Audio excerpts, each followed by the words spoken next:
Have you ever wondered why, in all your years of school, you never learned how to manage money? We're taught to memorize facts and follow rules, but not how to build wealth or achieve financial independence. Historically, education was designed to create reliable workers for the state, not entrepreneurs or independent thinkers. From ancient Egypt to the modern era, the goal was to produce obedient employees, not financially savvy individuals. Teaching people how to generate wealth would have disrupted the system. Instead, financial knowledge was kept exclusive, reserved for a select few. Most people were trained to work for wages, pay taxes, and follow orders.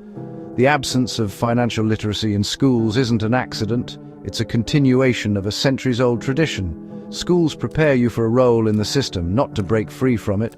The real skills of wealth creation were always taught elsewhere.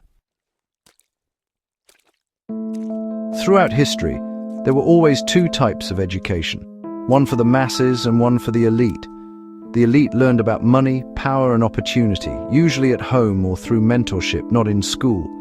This private education taught them how to manage assets, take risks, and build dynasties. Meanwhile, the masses learned just enough to be good workers. Keeping financial knowledge exclusive ensured a steady supply of labor and maintained the power structure. Today, the tradition continues. Real financial lessons are still passed down in wealthy families and exclusive circles. Most people remain dependent on wages, while the few who understand money build and keep wealth. The divide persists, even if it's less obvious than before.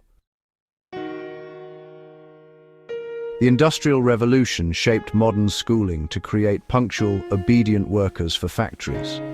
The school bell mirrored the factory whistle, conditioning children for a life of routine labor. Financial literacy was left out. Teaching it would have encouraged independence, not compliance. Workers learned to trade time for money, while owners learned to build assets and profit. The curriculum focused on basic skills, not wealth building or critical thinking. Schools subtly trained us to be consumers, not creators. We're taught to seek steady jobs, spend our paychecks, and accept debt as normal. The system was never about financial empowerment. It was about predictability and control. The echoes of that factory whistle still shape our education today. Teaching real financial literacy means asking tough questions about how the system works. It's not just about budgeting, it's about understanding debt, taxes, and the true nature of assets. If students learned how money really moves, they'd start questioning the rules. Real financial education involves risk, judgment, and uncertainty, things schools aren't built to teach. Success with money requires adaptability and learning from failure, not memorizing facts. Historically, financial mastery came from hands-on experience, not textbooks. Merchants and entrepreneurs learned by doing, not by following a curriculum.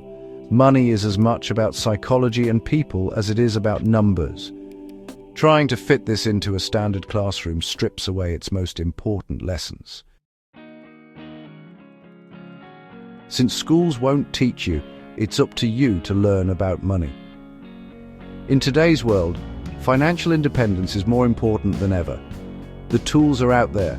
Start by learning the basics of accounting and how to read financial statements.